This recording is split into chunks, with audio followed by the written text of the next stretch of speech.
வாங்கிருப்பாங்க போல புதுசா. அது பசியில கத்திட்டே கிடக்கு. சரிடா, அதுக்கு நான் என்ன பண்ணணும்? அது சும்மா எல்லாம் கத்தாது, பசின்னு தான் கத்துது. நான் சத்து வெளியே போயிட்டு வரேன். அதுக்கு கொண்டு போய் சாப்பாடு தான் வச்சு விடு. பாவம் சாப்பிட்டு போட்டு. சரிடா. ஆமா, எனக்கு 1008 வேலை கிடக்கு. இதுல வேற அதுக்கு வேற சாப்பாடு வைக்கணுமா?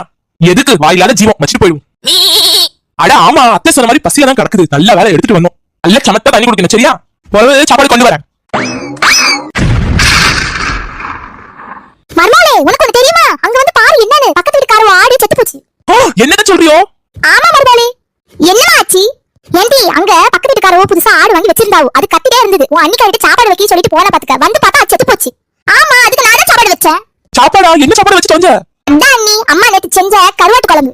சரியா போச்சு. ஏன் மர்மோளே அப்படி சொல்றா? இல்ல என்னடா, நீங்க வச்ச கருவாட்டு குழம்பு எங்களாலே எடுத்து முடியல. பாவம், அந்த ஆடு செத்து போச்சு.